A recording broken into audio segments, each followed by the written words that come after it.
جیسے کہ ہم لوگ مسلمان ہیں تو ہمارے ہاں دو عیدیں ہیں، اس میں ایک عید جو ہے وہ تو رمضان کے بعد آتی ہے، اور دوسری عید وہ ہے جو کہ باربیکیو پارٹی والی عید ہوتی ہے جو کہ ابھی آنے والی ہے۔ تو یہ جو عید ہے، اس سے ہر تہوار کے کوئی نہ کوئی مقصد ہوتے ہیں، اور ہر تہوار سے کچھ نہ کچھ سیکھنا ہوتا ہے۔ تو بڑی سے کیا سیکھا جاتا ہے سوائے سکے اچھے بنانے کے، یا جو ہے نا وہ مزے مزے کی ڈشز بنانے، خیر وہ تو بنانی ہی ہوتی ہے، تو عید کا پارٹ ہے، تو خود بھی کھائیں دوسروں کو بھی کھلائیں۔ لیکن اصل بات یہ ہے کہ اللہ سبحانہ و تعالیٰ یہ عید ہے، اس کے پیچھے بہت زیادہ لیسنز ہیں، اور اس کا ڈائریکٹ تعلق جو ہے وہ ابراہیم السلام کے ساتھ ہے۔ حضرت ابراہیم علیہ السلام کو ابو الانبیاء بھی کہتے ہیں، کہ ان کے اولاد بہت سارے نبی ہیں۔ حضرت ابراہیم علیہ السلام جو ہیں، اگر آپ انبیاء علیہ السلام کی رینکنگ میں دیکھیں تو یو کین سے دیٹ کہ نبی صلی اللہ علیہ وسلم کے بعد ان کا مقام ہے، بہت جلیل القدر نبی ہے۔ اور حضرت ابراہیم علیہ السلام کی جو لائف سٹوری ہے وہ قرآن میں بہت تفصیل سے اس کا ذکر ہوا ہے،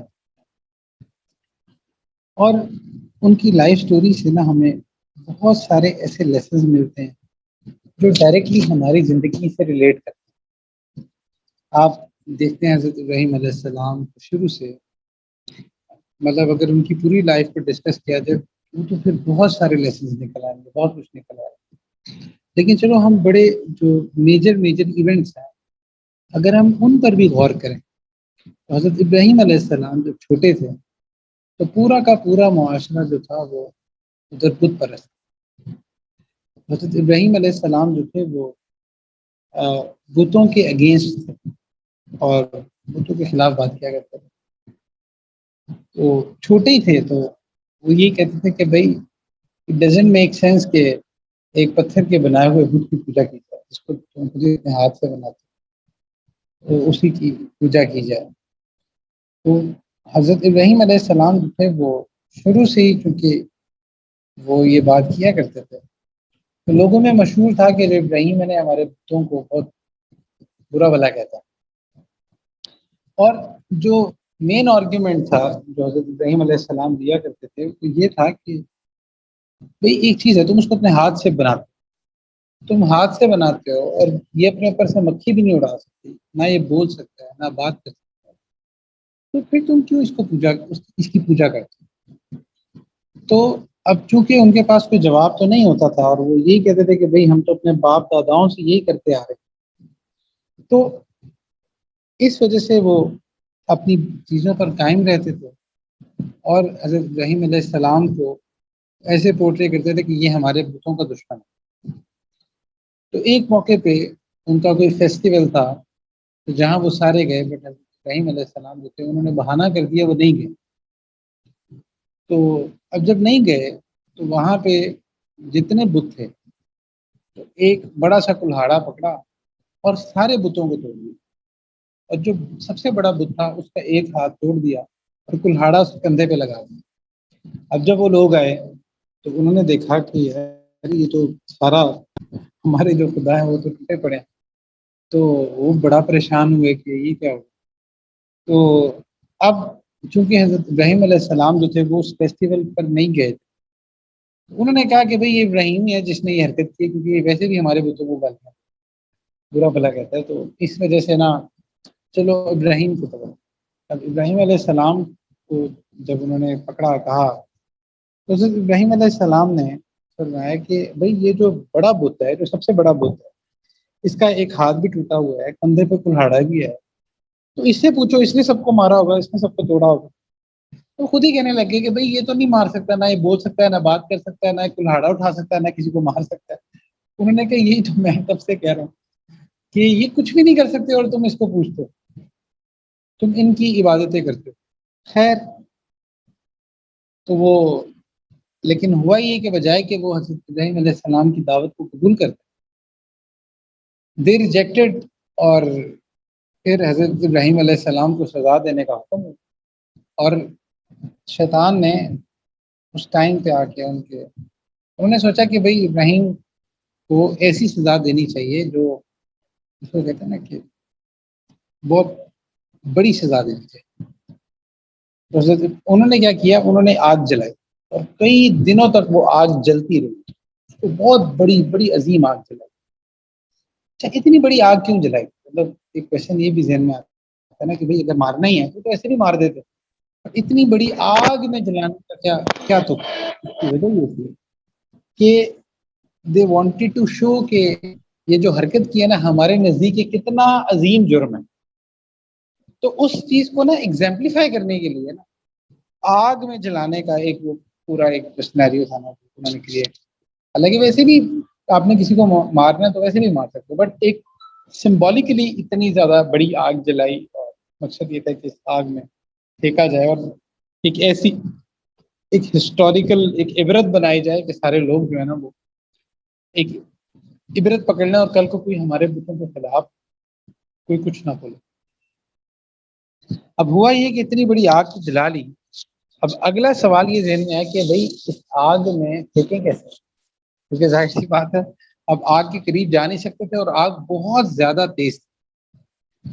تو اب اس نے شیطان نے ان کے ذہن میں آئیڈیا ڈالا اس کا کیٹاپلٹ کہ آپ ایسے تھرو کریں، اور تو خیر انہوں نے ایک بڑی سی کیٹاپلٹ بنائی حضرت ابراہیم علیہ السلام کو، اس میں ڈالا اور پھینکا۔ اب جب حضرت ابراہیم علیہ السلام کو پھینک رہے تھے تو اس وقت اللہ تعالیٰ نے فرشتے کو بھیجا اور کہا کہ ابراہیم سے پوچھیں کیا ان کو ہیلپ چاہیے۔ تو اب جب وہ پھینک رہے ہیں اور فرشتہ بھی آ گیا ہے، اب ابراہیم علیہ السلام، اب فرشتہ بھی تو اللہ کی طرف سے ہی آیا نا، بٹ ابراہیم علیہ السلام کی جو ایک جو ان کی پوری سٹوری میں ایک آپ کو بڑی اسپیشل چیز نظر آتی ہے نا، وہ توحید ہے۔ توحید بہت بہت زیادہ آپ کو، ویسے تو سب کی لائف میں ہی ہے، بٹ ابراہیم علیہ السلام کی سٹوری میں نا یہ بہت زیادہ اسپیشل ہے۔ تو اب اگر فرشتے سے بھی ہیلپ مانگ لیتے یا لے لیتے تو وہ بھی تو اللہ نہیں بھیجا تھا، بٹ کہتے ہیں کہ نہیں، کیا اللہ میرے اس حال کو دیکھ رہے ہیں؟ تو فرشتے نے کہا جی اللہ دیکھ رہے ہیں۔ تو فرمایا کہ بس پھر اللہ میرے لیے کافی، اگر اللہ میرے لیے ہیلپ کرنا چاہتا ہے تو اللہ میرے لیے کافی ہے۔ اور اس یقین کے ساتھ آپ ایمان دیکھیں کہ انہوں نے اٹھا کے پھینک دیا۔ اچھا، اور وہ پھینکتے ہیں، اب اس سینیریو کو نا تھوڑا سا اس انداز میں دیکھیں کہ حضرت ابراہیم علیہ السلام کون ہے جو ساری زندگی بچپن سے لے کے بڑے ہونے تک وہیں پہ رہے ہیں۔ آپ جس معاشرے میں جس جگہ پہ رہتے ہیں نا تو وہاں آپ کی ایک عزت بنی ہوتی ہے، ایک ریپیوٹ بنی ہوتی ہے، اور پبلکلی اگر آپ کو کوئی سزا دی جائے نا تو اس کا نا آپ کے ایموشنز پہ، آپ کے مورال پہ بہت برا اثر پڑتا ہے کہ یار یہاں پہ تو میری اتنی عزت ہے اور یہیں پہ مجھے ہیوملیٹ کیا جا رہا ہے، یہیں پہ مجھے جو ہے نا وہ ایک پبلکلی مجھے ایک سزا دی جا رہی ہے۔ تو حق پہ قائم رہنا یہ ایک بڑی مشکل چیز ہوتی ہے، کیونکہ اکثر ایسے ہی ہوتا ہے نا کہ ہمیں پتہ ہوتا ہے یہ کام ٹھیک ہے، بٹ ہم اس ٹھیک کام کو اس پر اس لیے نہیں جانتے کیونکہ ہمیں یہ ہوتا ہے کہ لوگ کیا کہیں گے، ادھر ادھر فلانا دوست کیا کہہ دے گا۔ ہم تو خیر بڑی چھوٹی چھوٹی چیزوں سے متاثر ہو رہے ہوتے ہیں نا، فلانا دوست کیا کہہ دے گا، اور جو ہے نا وہ مطلب رشتہ دار کیا کہہ دیں گے، فلانی چیز نہیں ہوگی، یہ نہیں ہوگا، وہ نہیں ہوگا، میں یہ نہیں کر پاؤں گا، میں وہ نہیں کر پاؤں گا۔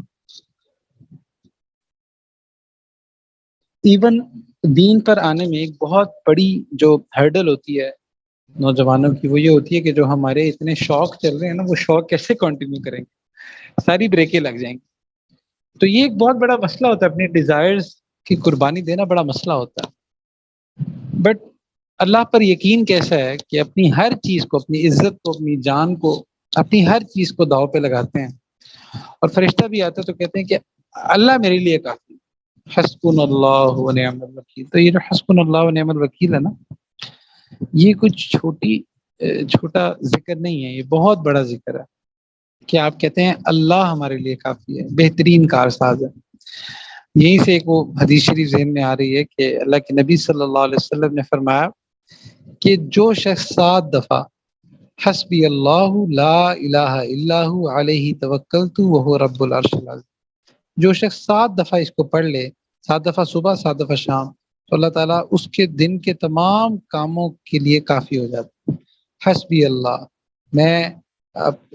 میرے لیے اللہ کافی ہے، لا الہ الا ہو، اس کے سوا کوئی عبادت کے لائق نہیں، علیہ توکل تو، اور میں اسی پر توکل کرتا ہوں، اور وہ کوئی عام ذات نہیں ہے، وہ ہوا رب العرش العظیم، اور عرش عظیم کا رب ہے. یہ کلمات بڑے پاورفل ہیں. بہرحال حضرت ابراہیم علیہ السلام کو جب پھینکا جاتا ہے تو اللہ تعالیٰ آگ کو فرما دیتے ہیں کہ کیا نار کونی بردوں و سلام علی ابراہیم، آگ تو ٹھنڈی ہو جا. یہاں سے آپ کو نا ایک بات اور سمجھ آتی ہے کہ دنیا میں 2 چیزیں ہوتی ہیں، ایک اسباب اور ایک مسبب الاسباب. تو جو اسباب ہوتے ہیں نا وہ تو یہ ساری چیزیں ہوتی ہیں. جیسے آگ ہے، آگ ایک سبب ہے جلانے کا، کہ اگر آگ ہے، آپ آگ میں آپ کوئی بھی چیز ڈالیں تو جل جاتی ہے. لیکن مسبب الاسباب وہ اللہ کی ذات ہے، اللہ کی ذات ہے. اگر اللہ تعالیٰ کسی چیز میں تاثیر ڈالنا چاہتے ہیں تبھی تاثیر ڈالی جاتی ہے. اور اکثر ہمارے تبلیغی بھائی کہتے ہیں نا کہ بار بار یہ جملہ کو کہ اللہ سے ہوتا ہے، اللہ کے غیر سے نہیں. بالکل ایسا ہی ہے کہ اللہ سے ہی ہوتا ہے. آپ جو بھی کام کر رہے ہیں اس میں جو رزلٹ نکلنا وہ اللہ کا حکم ہوگا تو نکلے گا. اللہ تعالیٰ اس پوری ایکویشن میں سے کسی ایک ویریبل کو غائب کر دیں تو آپ کے رزلٹ ختم ہو جاتے ہیں. آپ جو سوچ رہے ہوتے ہیں ویسا نہیں ہوتا. جب کوئی کام کوئی رزلٹ ہوتا ہے تو اللہ کا حکم ہوتا ہے تبھی وہ رزلٹ ہوتا ہے. یہ آگ جلانے میں اللہ کی محتاج ہے. اللہ چاہیں تو اس کے اندر سے جلانے کی جو صفت ہے وہ کھینچ لیں تو یہ آگ نہیں جلا سکتی. یہ چھری ہے، اس کے اندر کاٹنے کی صفت ہے، اگر اللہ یہ صفت کھینچ لیں تو یہ چھری نہیں کاٹ سکتی. اسی لیے جو دنیا میں ہمارے ٹیسٹ ہو رہے ہوتے ہیں نا، مختلف حالات ہم پہ آ رہے ہوتے ہیں، تو ہمارا مسئلہ یہ ہوتا ہے، ہم جیسے کمزور ایمان والے ہوتے ہیں، ہم اسباب کو دیکھ کے فیصلے کر رہے ہوتے ہیں. لیکن جو ایمان والے لوگ ہوتے ہیں نا، وہ مسبب الاسباب کو دیکھ کر فیصلے کر رہے ہوتے ہیں. وہ اسباب کو نہیں دیکھتے، مسبب الاسباب کو دیکھتے ہیں کہ اللہ کی ذات کیا کر سکتی ہے میرے لیے، تو یہ دیکھتے ہیں. ان کی نظر اللہ پر ہوتی، اسی لیے وہ اتنے بڑے بڑے کام کر جاتے ہیں اور ہم جو ہے وہ چھوٹی چھوٹی چیزوں سے بڑھ جاتے ہیں. تو اس لیے تو وہ جو آگ تھی وہ سلامتی والی بن گئی اور اس آگ نے نہیں جلایا.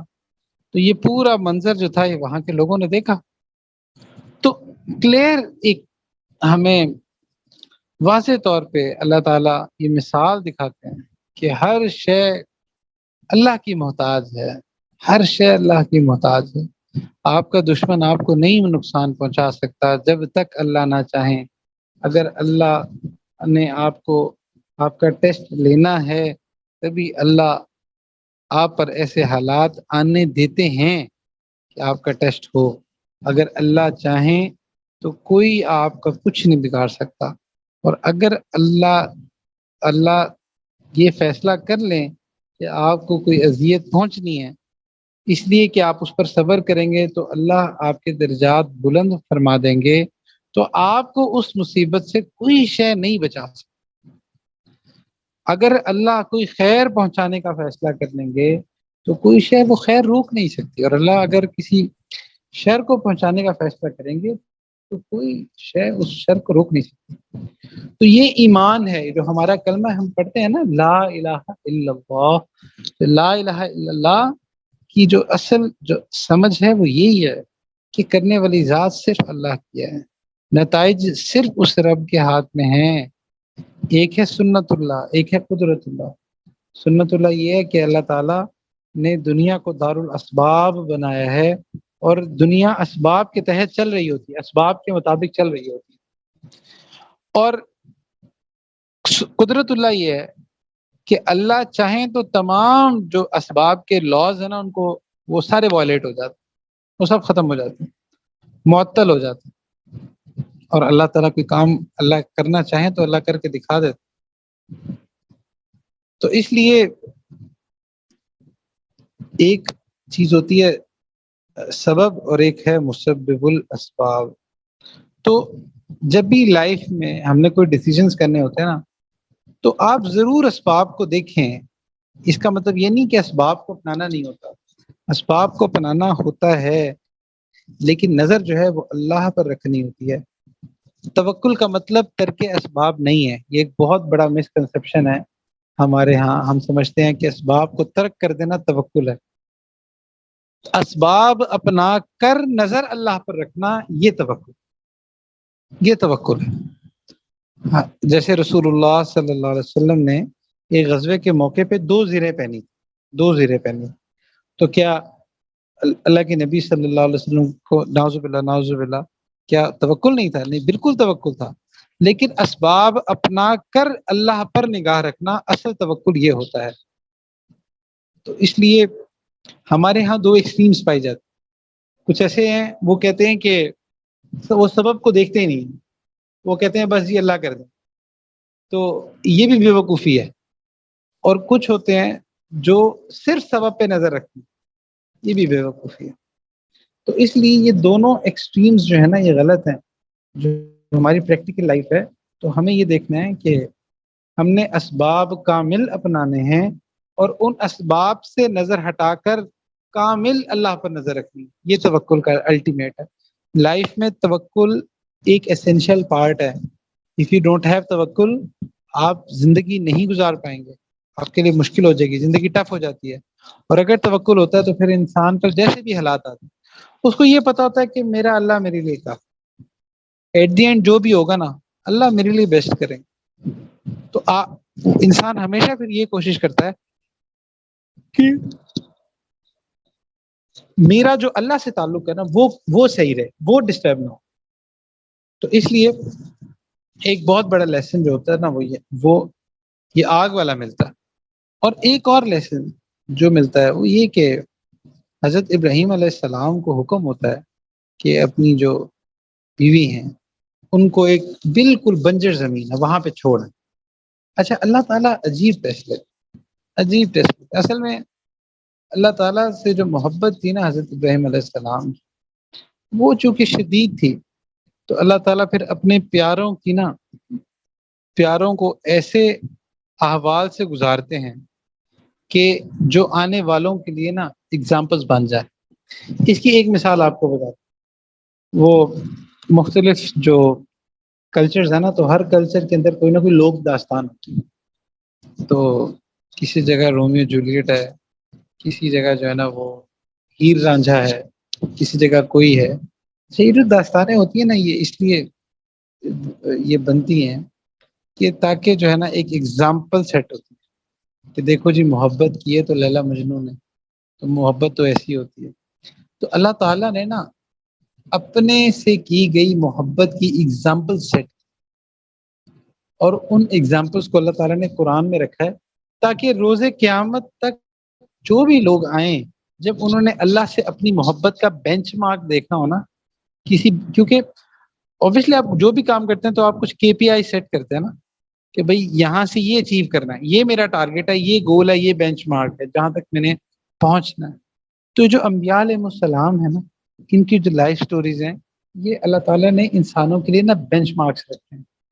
اب ابراہیم علیہ السلام اللہ کے پیارے نبی ہیں اور چونکہ اللہ کے عاشق ہیں اسی لیے ساری زندگی آزمائشیں ہیں، اور ایسی آزمائشیں ہیں کہ انسان کی عقل دنگ رہ جاتی۔ اور جتنی بھی آزمائشیں ہیں نا اگر آپ غور کریں گے تو ان سب کے اندر ایک کامن چیز پائی جائے گی کہ وہ ساری کی ساری نا عقل کے خلاف۔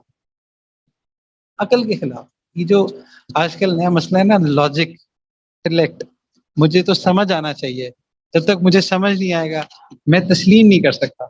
تو یہاں نا عقل اور عشق کی جو آپس کی جنگ ہے نا حضرت ابراہیم علیہ السلام کی لائف میں نا یہ بڑی واضح نظر آتی۔ دیکھیے نا، کون سی عقل کہتی ہے کہ آگ میں کود جاؤ؟ وہ جو علامہ اقبال رحمہ اللہ نے بھی فرمایا تھا نا کہ بے خطر کود پڑا آتش نمرود میں عشق، عقل ہے محو تماشائے لب بام کی۔ پتہ نہیں بھی صحیح شعر پڑھا ہے نہیں، بہرحال جو بھی ہے، تو پوائنٹ یہ کہ کیونکہ ہماری ساری زندگی نا ایک جنگ چلتی ہے، اور پھر آج کل کا جو دور ہے وہ تو ویسے بھی ریشنالٹی، لاجک اور پتہ نہیں کیا کیا لوگ نام دیتے ہیں اس کو، اور سمجھتے ہیں کہ شاید ہماری جو عقل ہے نا، ہم پتہ نہیں کون سے نئے آئنسٹائن ہیں یا کوئی ایسے امام ہم پیدا ہو گئے ہیں کہ 1400 سال میں جو نقطہ مجھے سمجھ آیا نا کسی اور کو نہیں آیا، نہ پہلے آیا نہ بعد میں آئے گا۔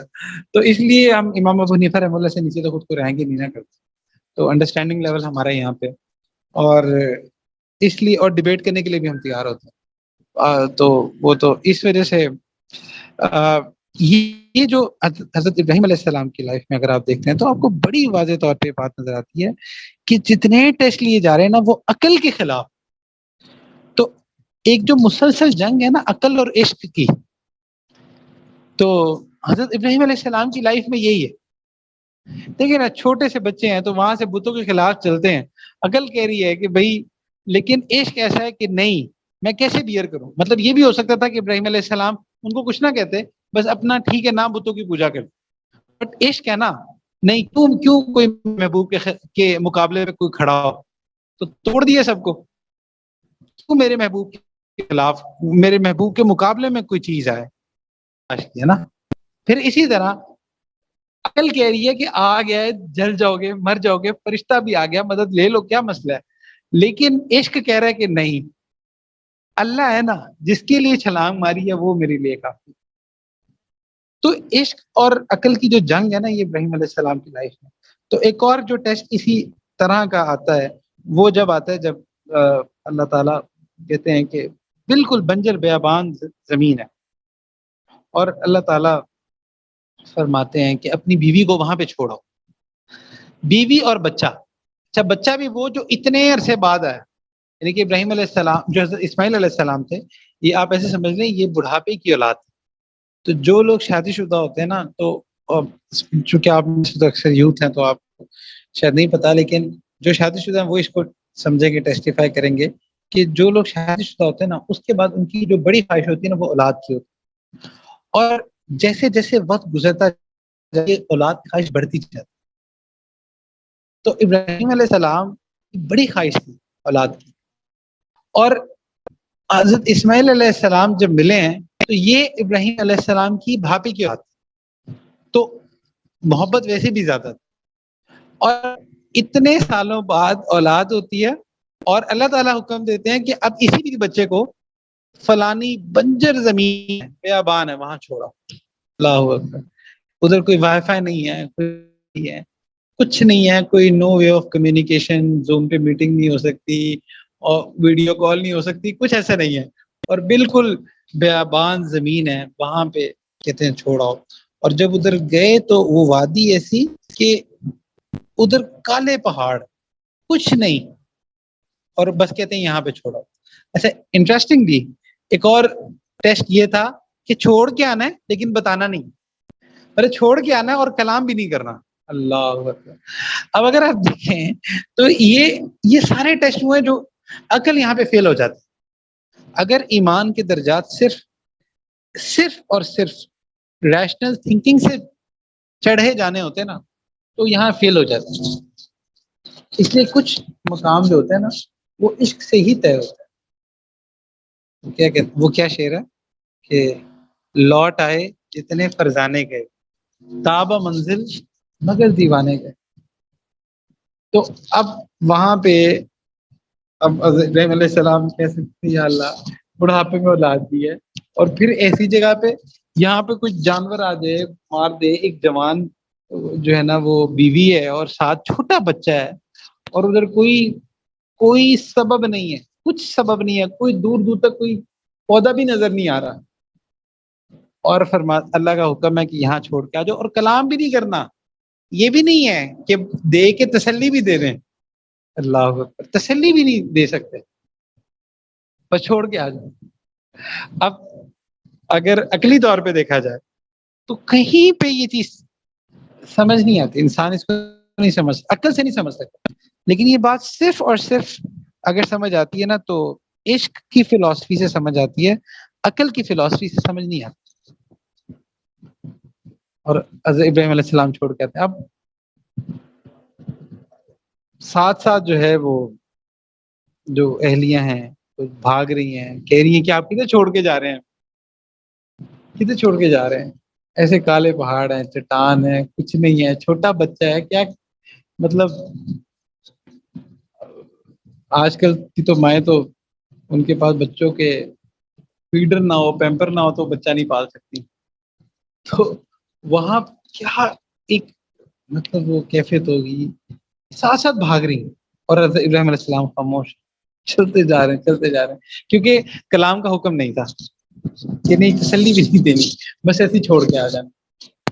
اور پھر اس کے بعد انہوں نے پوچھا کہ کیا اللہ کا حکم، تو بس ہلکا سا سر ہلا، ہم نے کہا بس ٹھیک، اللہ، اب یہاں پہ بھی توکل دیکھیں نا، اللہ کا حکم ہے بس ٹھیک ہے اب چھوڑ دو۔ تو اب یہ جو ٹیسٹ ہے، یہ دونوں کا جو ٹیسٹ ہے، یہ بھی عقل کے خلاف ہے، عقل کے بت کو توڑ رہا ہے، یہ عقل کا بھی ایک بت ہوتا ہے نا، جو ہمیں اللہ کی طرف جانے سے کبھی کبھی روکتا ہے۔ تو اس لیے وہاں پہ اب کچھ نہیں ہے کھانے پینے کو، اب جو ہے نا وہ صفا مروہ کے درمیان ایک جس کو کہتے ہیں کہ اضطراب کے ساتھ بھاگ رہی ہیں کہ کچھ مل جائے، اور اللہ تعالیٰ کو وہی نا کہ اللہ کو ایک ایک ادا ایسی پسند آئی ہے نا۔ اب یہ جو پورا جو حج کا سیزن ہے، یہ پورا حج جو ہے نا حضرت ابراہیم علیہ السلام کی فیملی کی، مطلب ان کی فیملی کے جو ایونٹس ہیں نا اس پر مشتمل۔ پھر وہ حضرت اسماعیل علیہ السلام روتے ہیں، ایڑی جہاں پہ مارتے ہیں وہاں سے زمزم نکل آتا ہے، زمزم سے پھر ادھر قافلہ آتا ہے، تو ایک پورا ایک نظام۔ اور اللہ تعالیٰ کو یہ ساری ادائیں ایسی پسند آتی ہیں کہ اللہ تعالیٰ نے یہ جو پورا حج ہے نا یہ ان کی فیملی کے لیے، صفا اور مروہ کی جو صحیح ہے وہ، پھر یہ جو کعبہ ہے، بیت اللہ ہے، حضرت ابراہیم علیہ السلام اور حضرت اسماعیل علیہ السلام نے اس کو تعمیر کیا، پھر تو یہ ساری وہ چیزیں۔ پھر حضرت اسماعیل علیہ السلام بڑے ہوتے ہیں، اب حضرت ابراہیم علیہ السلام اتنے عرصے بعد آئے، تو اب اس وقت تو چونکہ اس طرح کی کمیونیکیشن ہوتی نہیں تھی، میں وہ ایک اسکول میں نا بچوں کو ایک میں نے کوشچن دیا، تو میں نے ان سے کہا کہ کیا آپ انٹرنیٹ کے بغیر اس دنیا کو امیجن کر سکتے ہیں؟ تو most of them they said کہ نہیں، وی کانٹ امیجن، مطلب ہمیں نہیں پتا کہ انٹرنیٹ نہیں ہوتا تو کیا ہوتا۔ خیر میں نے انہیں اسائنمنٹ دیا اپنے دادا سے، دادی سے، نانا سے، نانی سے، بڑوں سے پوچھ کے آئیے، مطلب تو دا پوائنٹ از کہ ہم شاید اس کو ایکسپیرینس نہیں کر سکتے، یہ جو ہماری جو جنریشن ہے، لیکن یہ کہ بہرحال اٹ واز ناٹ ایزی، کیا لائف ہوگی کہ کچھ نہیں پتا اگلے لمحے کیا ہوگا، اور وہاں پہ محض اللہ کے سہارے ادھر ہوتے ہیں۔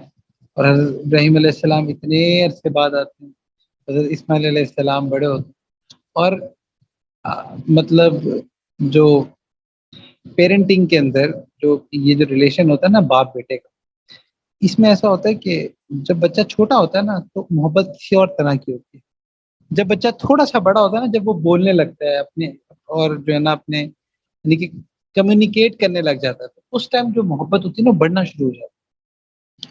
تو اب اس ٹائم تک حضرت اسماعیل علیہ السلام بڑے ہو گئے تھے، اور مطلب کمیونیکیٹ بھی کر سکتے تھے اور بات چیت کرتے تھے جیسے تو حضرت ابراہیم علیہ السلام آتے ہیں، سوچیں ان کو کیا خوشی ہوگی بیٹے سے ملنے کی، اور سارا اب ایک اور ٹیسٹ لے لیا جاتا ہے، اور وہ ٹیسٹ یہ کہ خواب آتا ہے اور حکم یہ ہوتا ہے، چونکہ نبی کا جو خواب ہوتا ہے وہ سچا ہوتا ہے، وہ وہی ہوتی ہے، اس کا حکم ہوتا ہے، تو خواب میں حکم ہوتا ہے کہ بھائی بیٹے کے گردن پہ چھری چلا دو، تو اور یہ مسلسل یہ خواب آتا ہے۔ اب یہ بھی مطلب ایک اور ٹیسٹ ہے، پہلا جو ٹیسٹ تھا وہ اپنی ذات پہ تھا، تو یہ والا جو ٹیسٹ ہے یہ اپنی اولاد پہ، اچھا، اور پھر ٹیسٹ بھی کیسے کہ اپنے ہاتھوں سے ذبح کرنا ہے، اور وہ بھی اس اولاد کو کہ جس کو اب محبت فل پیک پہ ہے، لیکن اللہ تعالیٰ نا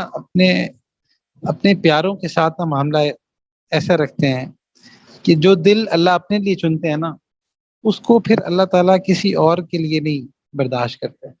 یہ ایسے ہی ہے کہ جیسے مذاق سے ایک مثال دی جاتی ہے نا کہ کوئی خاوند اگر اپنی بیوی سے کہے آئی لو یو، اور آگے سے وہ یہ ریٹرن میں کہہ دے کہ آئی لو یو ٹو، تب تو بات سمجھ میں آتی ہے. بٹ اگر وہ یہ کہہ دے کہ آئی لو یو آلسو، تو اس کا سر پھاڑ دے گا کہ یہ دوسرا کون ہے. مطلب وہ بالکل برداشت نہیں کرے گا. محبت میں جو ہے نا وہ شراکت برداشت نہیں ہوتی. اسی لیے تو جو مطلب کسی بھی شادی شدہ عورت کا جو نائٹ میئر ہوتا ہے نا، وہ اس کی سوکن ہوتی ہے کہ اس کا نائٹ میئر ہوتا ہے، کیونکہ نہیں برداشت کر سکتے نا. جس سے محبت ہوتی ہے تو وہ شیئرنگ برداشت نہیں، شیئرنگ نہیں ہوتی. تو یہ ایک تو اللہ تعالیٰ جو ہے وہ بہت سب سے زیادہ غیرت والے ہیں. ایک حدیث شریف میں آتا ہے کہ اللہ کے نبی صلی اللہ علیہ وسلم نے فرمایا، جس کا مفہوم ہے کہ تم میں سے سب سے زیادہ غیرت والا میں ہوں، اور اللہ تعالیٰ مجھ سے بھی زیادہ غیرت والا ہے. تو اللہ تعالیٰ کو اس سے بہت غیرت آتی ہے کہ یہ دل جو ہے نا یہ میرے لیے. اب یہاں کوئی کسی اور کا داخلہ نہیں ہے، اب یہ کسی اور کا نہیں ہے، یہ اللہ کی ملکیت. یہ جو دل ہے یہ اللہ کی ملکیت ہے. جب اللہ کسی دل کو اپنے لیے چن لیتے ہیں تو اللہ اس پہ کوئی اور بت برداشت نہیں کرتے. پھر اس دل میں جتنے بت ہوتے ہیں نا اللہ سب توڑ دیتا ہے، کیونکہ یہ دل اللہ کا ہے. یہ دل ایک ہے اور ایک ہی کے لیے ہے. ما جعل اللہ لرجل من قلبین فی جوف، کہ اللہ نے کسی انسان کے سینے میں دو دل نہیں بنائے. اس کا مطلب یہ کہ ایک ہی دل ہے، وہ ایک ہی سے محبت کرتا. محبت ایک سے ہی ہوتی ہے. تو وہ تو ایک الگ بات ہے خیر کہ ہمارے ہاں تو ابھی آئی ڈی کارڈ بنا نہیں ہوتا 10 دفعہ دل ٹوٹتا ہے. تو وہ ایک الگ چیز ہے، وہ محبت نہیں ہوتی، وہ کچھ اور ہوتا ہے. وہ دماغ کی خرابی ہوتی ہے، تھوڑا سا کیمیکل لوچا ہوتا ہے اور کچھ نہیں ہے. تو اس لیے خیر جو محبت ہوتی ہے نا وہ اللہ تعالیٰ نے اپنے لیے خالص رکھی. تو اب جب بیٹے کی محبت آ رہی ہے تو اب اللہ تعالیٰ یہی ٹیسٹ لیتے ہیں کہ اچھا اب اسی کو ذبح کر دو، اور ذبح بھی اپنے ہاتھ سے کرو. اللہ اکبر. مطلب یہ کیسا عجیب ٹیسٹ ہوگا. اور دوسری طرف شیطان بھی خبیث آ جاتا ہے، اور وہ مختلف انداز سے وہ جس کو کہتے ہیں نا لاجیکل ریزننگ دینے کی کوشش کرتا ہے. آج کے دور میں بھی ایسے شیطان آتے ہیں کہ آپ کوئی کام کر رہے ہوتے ہیں نا تو وہ لاجیکل ریزننگ دے رہے ہوتے ہیں. بھائی قربانی نہ کرو، فلانے کی مدد کر دو، واٹر کولر لگا دو، یا جو ہے نا وہ غریب کی بیٹی کی شادی کروا دو. تو نیو ایئر نائٹ پہ یہ چیزیں یاد نہیں آتی، یا جو ہے نا وہ نیا آئی فون لیتے ہوئے بات یاد نہیں آتی. قربانی کے موقع پہ لازمی یاد آتی ہے. تو اس وجہ سے جو ہے نا یہ ساری کی ساری جو یہ وہ جو شیطان ہے نا وہ آج بھی اس کی ضروریت جو ہے نا وہ جیسے ابراہیم علیہ السلام کے ماننے والے قربانی کر رہے ہوتے ہیں تو شیطان کے ماننے والے اس طرح کی ریزنز دے رہے ہوتے ہیں کہ بھئی سلاب زدہ کی مدد کر دو، فلانے کی مدد کر دو. وہ ایک الگ ڈیبیٹ ہے کہ بہرحال یہ اسے غریبوں کی مدد کیسے ہوتی ہے، کتنا ایک سرکولیشن آف منی ہوتی ہے، اور وہ سارا ہم اس ڈیبیٹ میں نہیں جاتے. ہم سیدھی اس بات پر آتے ہیں کہ بھئی یہ معاملہ جو ہے نا یہ عشق کا معاملہ ہے، اور اس وجہ سے عشق میں نا صرف اطاعت کی جاتی ہے. جس سے محبت ہوتی ہے نا محبوب کا حکم مانا جاتا ہے، محبوب سے آرگیومنٹ نہیں کیا جاتا. تو بہرحال اللہ تعالیٰ ٹیسٹ لیتے ہیں. اور ابراہیم علیہ السلام جو ہے نا وہ آپ پوری سٹوری کو جانتے ہیں. ابراہیم علیہ السلام جو ہے نا وہ بیٹے کو لٹاتے ہیں، اور لٹاتے بھی ایسے ہیں. اچھا، اور اس میں ایک اور جو آتا ہے وہ یہ کہ جب ابراہیم علیہ السلام اپنے اس خواب کا ذکر اسماعیل علیہ السلام سے کرتے ہیں. اسماعیل علیہ السلام جو اس وقت چھوٹے ہیں، بٹ تربیت کہتے ہیں کہ اگر اللہ کا حکم ہے نا آپ کو تو آپ یہ کر گزریے، آپ مجھے شکر کرنے والوں میں سے پائیں. اللہ اکبر. اچھا، یہاں سے نا آپ کو ایک چیز سمجھ آتی ہے کہ بچوں کی تربیت کیسے کرنی چاہیے.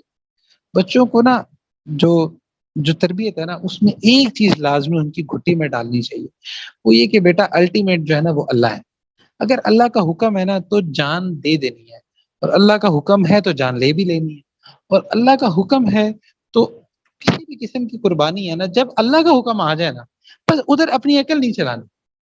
تو یہ ایک تربیت کا پروسیس ہے جو کہ آئی گیس ہونا چاہیے کہ ہم اپنے بچوں کو جہاں مختلف چیزیں اے بی سی ڈی اور کیا کچھ سکھاتے ہیں، تو وہاں ایک چیز لازمی ان کا ایک تکیہ کلام بنا دے کہ بھئی جہاں پہ اللہ کا حکم ہے نا تو بس وہاں پہ رک جائیں. اور یہ چیز صرف کہنے سے نہیں ہوگی، یہ عمل سے ہوگی. جب آپ اپنا عمل ایسا کریں گے نا کہ آپ بچوں کے سامنے کوئی ایسا عمل کریں گے کہ بیٹا دیکھو یہ اللہ کا حکم ہے، اچھا اللہ نے اس چیز سے منع کیا، بس دیٹس اٹ، اب ہم نہیں کر سکتے چونکہ اللہ کا حکم بس. تو اللہ کے حکم اور اللہ کی مرضی اور اللہ کی اطاعت، اس کی ٹریننگ کتنی ضروری ہے. اور حضرت ابراہیم علیہ السلام لٹاتے ہیں تو لٹاتے بھی ایسے ہیں کہ چہرہ نیچے کرتے ہیں کہ بھائی کہیں میں دیکھوں تو مطلب مجھے ترس نہ آ جائے اور اللہ کے حکم سے میں ہٹ نہ جاؤں. اور چھری پکڑتے ہیں اور پوری جان سے چلا دیتے ہیں. اور اللہ کی شان ایک معجزہ ہوتا ہے، اسماعیل علیہ السلام ساتھ کھڑے ہوتے ہیں اور جنت سے ایک مینڈا آتا ہے، وہ ذبح ہو جاتا ہے. اور اسی کی یاد میں پھر اللہ تعالیٰ کو، اب یہ ایک اتنا بڑا سیکریفائز ہے، اتنا بڑا سیکریفائز ہے کہ اللہ کے لیے اپنی اولاد کو، محبوب اولاد کو، بیٹے کی محبت عجیب ہوتی ہے، بیٹے کو اس طرح سے کر کے اس کو اسی گردن پہ چھری چلانا، مطلب اللہ تعالیٰ کو یہ ادا اتنی پسند آئی کیونکہ یہاں پہ عقل کے بت، ہر قسم کے بت ٹوٹ گئے، صرف اللہ کا حکم والے. کہ اللہ تعالیٰ نے اس کو قیامت تک کے لیے، اللہ تعالیٰ نے اس کو یہ جو ادائیں ہیں جو اللہ کے عشق میں مختلف ادائیں جو ہیں وہ وجود میں آئیں، تو اللہ تعالیٰ نے ان سب کو پرزرو کر دیا. اور آج ہم سارے جو ہے نا وہ اسی یاد میں، اسی اسپرٹ کے ساتھ جو ہے نا یہ عید کرتے ہیں، عید الاضحیٰ مناتے ہیں. تو اب یہاں پہ آپ کچھ چیزیں جو ہیں، مطلب آپ اس میں سے جتنے بھی لیسنز نکالنا چاہو آپ نکال سکتے ہو، آپ سب لوگ خود سمجھدار ہو. بٹ دیکھو اللہ تعالیٰ قرآن میں نا واضح طور پہ فرماتے ہیں کہ اللہ کو یہ خون یا گوشت نہیں پہنچتا، بلکہ اللہ تعالیٰ کو اخلاص پہنچتا ہے. تو قربانی کے اندر نا اخلاص کا جو ایلیمنٹ ہے نا اس کو قائم کرنا بہت ضروری ہے. اور حضرت ابراہیم علیہ السلام کی اس سٹوری کو یاد کرنا ضروری ہے کہ عقل جو ہے نا اس کو ہمیشہ پیچھے کر کے اللہ کا جو عشق ہے اس کو ہمیشہ آگے رکھنا چاہیے. اور دوسری بات یہ کہ اللہ پر توکل کرنا چاہیے جیسے بھی حالات آ جائیں. جب آپ اللہ کے رستے پہ ہے نا تو جو اللہ حضرت اسماعیل علیہ السلام کو اور حضرت ابراہیم علیہ السلام کو ایسی سی مشکلات سے گزار کر اللہ ان کو سنبھال سکتے ہیں، تو ہماری مشکلات کیا ہیں؟ کچھ بھی نہیں ہے. تو اس لیے اللہ پر توکل رکھیں، اللہ کے رستے پر جمے رہیں، اللہ کے رستے کو نہیں چھوڑنا.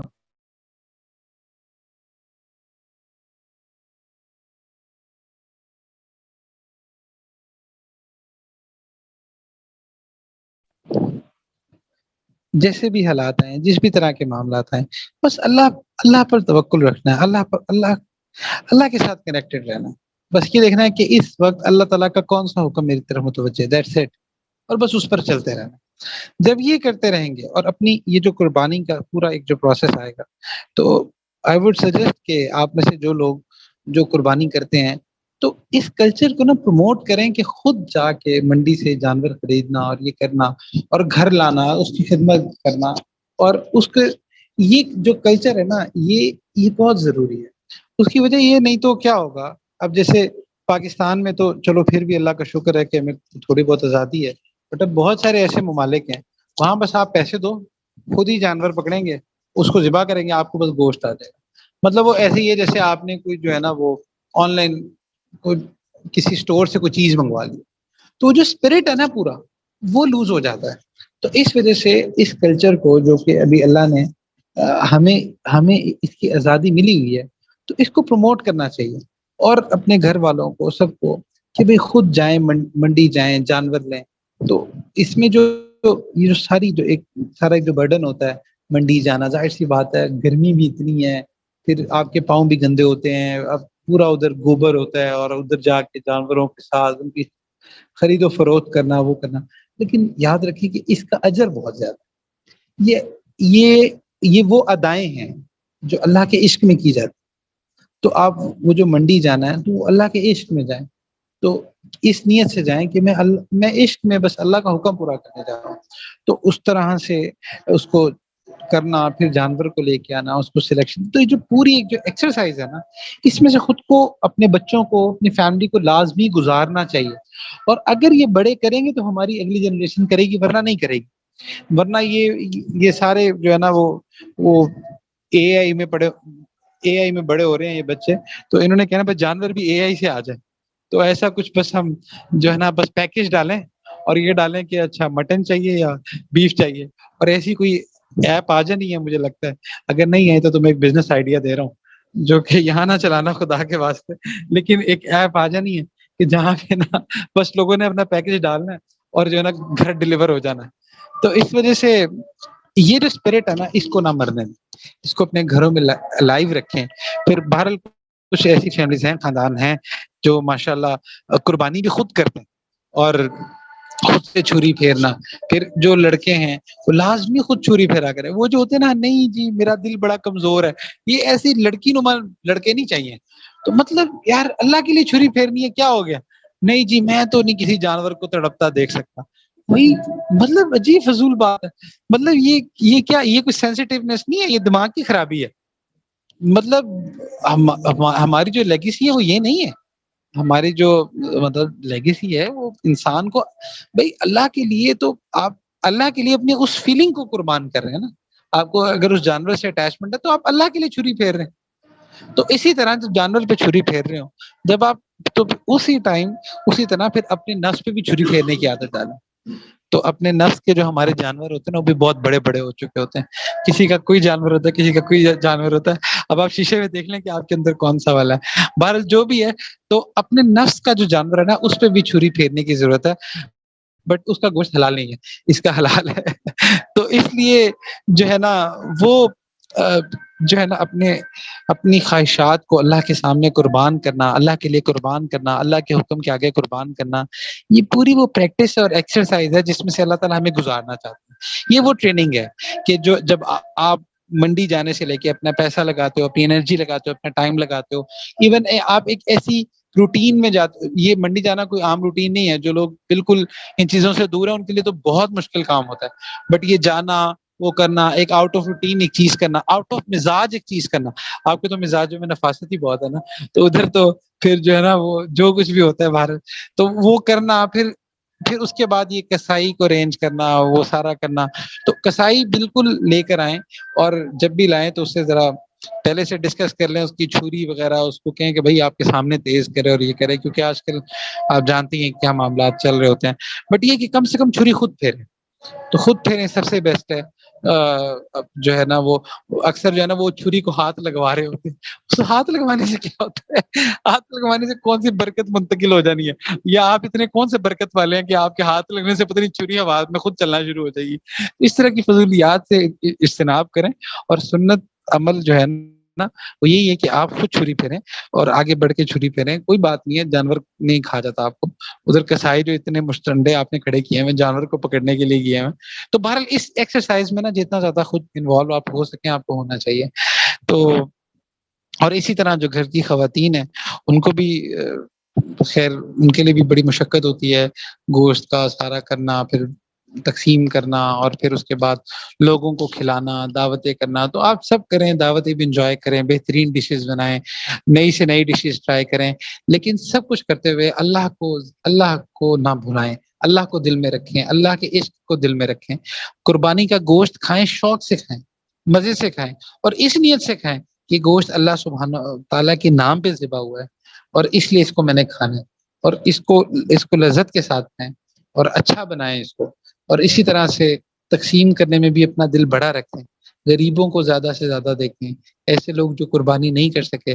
تو اور پھر یہ کہ جہاں ہر ایک سے یہ پوچھنے کی عادت نہ ڈالیں کہ بھئی تم نے کیا قربانی کی، کتنے کا لیا، کیا کیا. یہ فضولیات سی باتیں ہیں، ان چیزوں میں نہ پڑا کریں. آپ نے جائیں منڈی جائیں، ادھر آپ کتنے بیپاری ہوتے ہیں، 5 جگہ سے پوچھیں گے آپ کو ریٹ کی سمجھ آ جائے گی.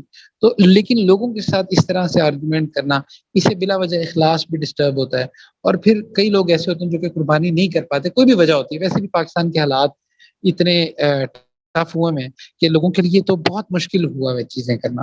تو بجائے کہ آپ کسی سے پوچھیں تو وہ ڈی گریڈ ہو یا اس کو اپنی جو ہے نا وہ عزت کم ہوتی محسوس ہو، تو ان چیزوں کا خیال رکھیں جن کے بارے میں بھی آپ کو محسوس ہو کہ ان کو لازمی قربانی کا گوشت بھجوائیں، اور اپنے رشتہ داروں میں بھی دیں، اپنے دوست احباب میں دیں، کیونکہ اس سے یہ ایک محبت کا بھی ایک طریقہ ہے نا، کیونکہ ہدیہ دینے سے محبت بڑھتی ہے۔ حدیث شریف میں آتا ہے کہ ہدیہ، ایک دوسرے کو ہدیہ دیا کرو، اس سے محبت بڑھتی ہے۔ تو یہ جب آپ دیتے ہیں تو اس سے محبت بھی بڑھتی ہے۔ تو اس کلچر کو، اس عید کو پوری طرح سے انجوائے کریں، اپنے آپ کو نا اس پوری ایکسرسائز اور اس پوری ٹریننگ میں سے خود کو گزاریں، اور اسی نیت کے ساتھ ہر سٹیپ پہ اس کی اسپرٹ کو انجوائے کرتے ہوئے گزاریں۔ اور ایک آیت جو پرسنلی مجھے بہت پسند ہے وہ یہ ہے نا، کل ان صلاتی و نسکی، کہ کہ بے شک میری نماز، و نسکی، اور میری قربانی، و محیایا، اور میرا جینا، و مماتی، اور میرا مرنا، للہ رب العالمین، یہ صرف اللہ کے لیے۔ اس آیت کو بار بار جو ہے نا اپنے دل میں ریوائیو کرتے رہا کریں، اور اس تمام اسپرٹ کو ذہن میں رکھ کر پھر اسی طرح سے یہ جو تکبیرات کے دن ہیں، زیادہ سے زیادہ تکبیرات پڑھیں۔ لیکن اللہ تعالیٰ نے کتنے خوبصورت کلمات دیے، اللہ اکبر، اللہ اکبر، اللہ اکبر، لا الہ الا اللہ، واللہ اکبر، اللہ اکبر، وللہ الحمد۔ دیکھیں، آپ کی زندگی کی جتنی بھی پریشانی ہے، جو کچھ بھی ہے، تو بار بار اللہ کہہ رہے ہیں بندے سے کہ کہو کہ اللہ بڑا ہے، اللہ بڑا ہے۔ جب اللہ بڑا ہے تو پھر یہ پریشانیاں تو کچھ بھی نہیں ہے نا، یہ مسائل تو کچھ بھی نہیں ہے، جو تم دعائیں مانگ رہے ہو تو کچھ بھی نہیں ہے اللہ کے لیے، ساری اللہ کے لیے تو کوئی پریشانی نہیں ہے، کوئی مشکل ہی نہیں ہے۔ اللہ سب سے بڑا ہے، اللہ اکبر، اللہ اکبر، لا الہ الا اللہ، اور اللہ کے علاوہ کوئی عبادت کے لائق نہیں ہے۔ ہم پاکستان میں جو رہتے ہیں، زیادہ تر جو آپ لوگ سننے والے ہیں، آپ لوگ اللہ ہی کی عبادت کرتے ہو، آپ کسی بت کے آگے نہیں گرتے، لیکن آپ ایک جگہ مار کھاتے ہو، وہ یہ کہ شرک کے جلی تو نہیں کرتے، آپ ظاہری شرک تو نہیں کرتے، بٹ ہم لوگ شرک خفی کر جاتے ہیں۔ ہم کبھی کبھی اللہ کے آگے جھکنے کے بجائے اپنی نفسانی خواہش کے پیچھے جھک جاتے ہیں۔